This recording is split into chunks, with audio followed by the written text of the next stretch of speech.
Hey Lauren, I'm Alex, an AI recruiter at John Muir Hospital. Thanks for applying for our open position ambulatory oncology and infusion RN position. I'm excited to learn more about you. To get us started here, can you tell me a bit about yourself and what motivated you to apply to this position? Hi, Alex. It's really nice to meet you. My name is Lauren. I have been a nurse for about 2 years, and I started on a medical oncology inpatient unit, and then I have been most recently working in an ambulatory infusion oncology clinic. I love oncology. I'm really passionate about the population, and this seems like similar to what I've done and what I love to do. And so I'm really excited about this position. A little more about me. I just moved to San Francisco about a year and a couple months ago. I just got married, so that's really exciting. In my free time, I love to read books. I love to try new restaurants and spend time with my friends. Thanks for sharing that, Lauren, and congratulations on your recent marriage. Thank you. It's great to hear about your background and passion for oncology nursing. Let's dive into some specifics about the role. First off, are you licensed with the California Board of Nursing as a registered nurse? Yes, I got my California license in, I think, October of last year, so should be good for a while. Great, thanks for confirming that. Just to clarify, is your California RN license currently active and in good standing? Yes, it is. Perfect, that's good to hear.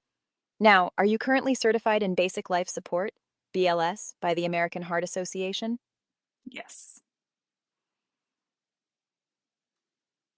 Great, thanks for confirming that. Let's move on to a more clinical question. What steps do you take to handle and manage acute drug reactions in patients receiving infusion treatments? This is a great question, something that we deal with a lot. These drugs are obviously really toxic and really strong, have a high risk of reaction.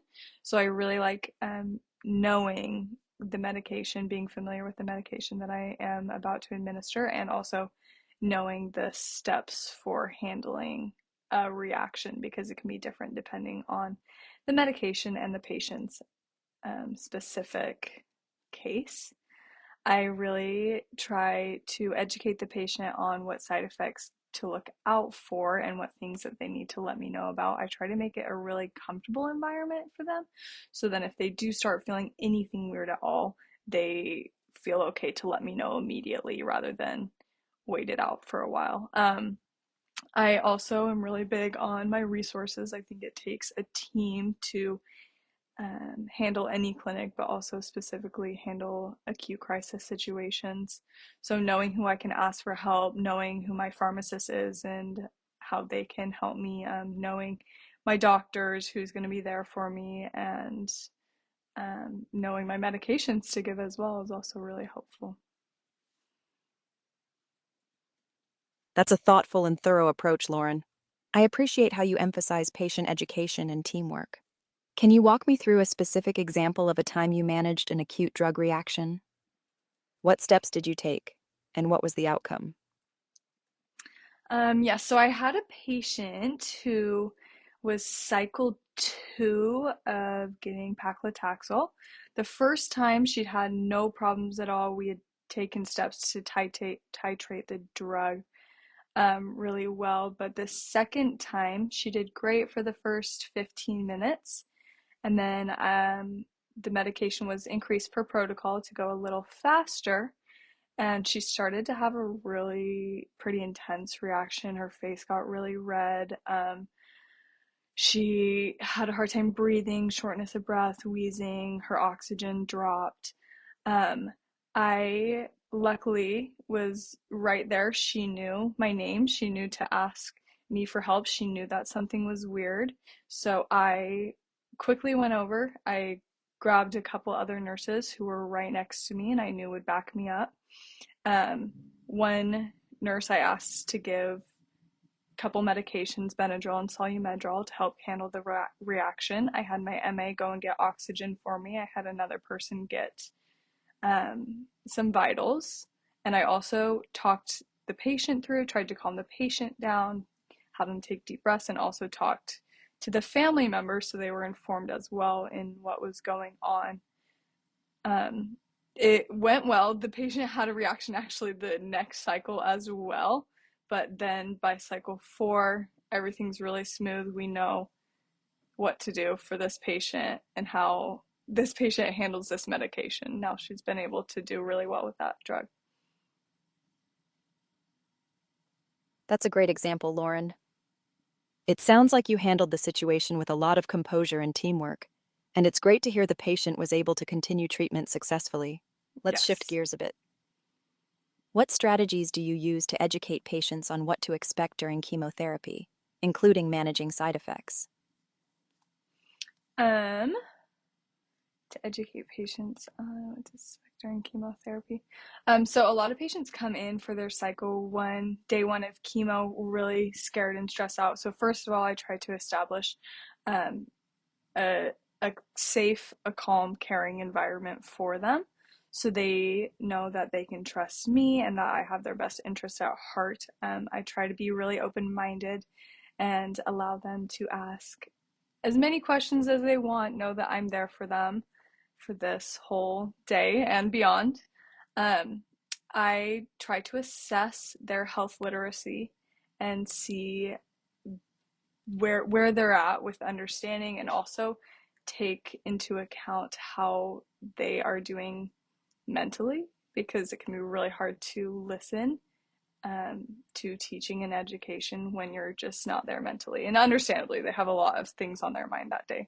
So printouts are helpful as well, and also educating again and again and again. Really important that they use their resources or know their resources, so then they know who to ask for help. But an individual approach, getting really on their level, talking things through for as long as it takes, is really, really important to me. I want them to feel empowered during their treatment. That's a really patient-centered approach, Lauren. And I like how you emphasize tailoring education to each individual's needs and mental state.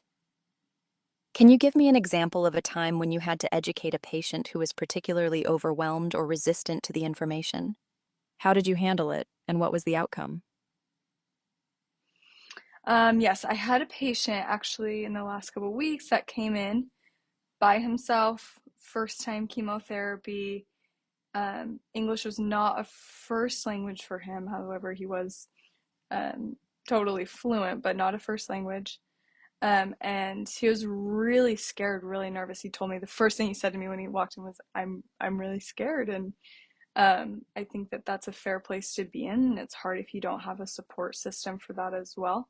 So I think I tried really hard first to just make some connections, make him feel comfortable, make him laugh a little bit, also help him find his surroundings and understand more so what I was doing. I tried to talk him through all the things that I was doing so he understood. Um, and then once we were in a better place mentally and he had calmed down a little bit, that's when I started going over the teaching, and I told him everything I was doing step by step, and kind of what my day would look like, our day would look like. So he knew what was going on. He was very educated in what the day was going to look like. And then we went through the chemotherapy teaching. We took the time. We took all of the time, um, and had him teach back to me. Had him go over things again and again, ask all of his questions. Um, and also gave him so many papers that he would have so much reading to do when he went home. But he's doing really great. It's continual education every time, but I know that he is comfortable asking me questions, and I know that he knows that I am okay with him asking questions as well. So we just have a really good relationship now where he's able to be safe in that situation and setting. That's a fantastic example, Lauren.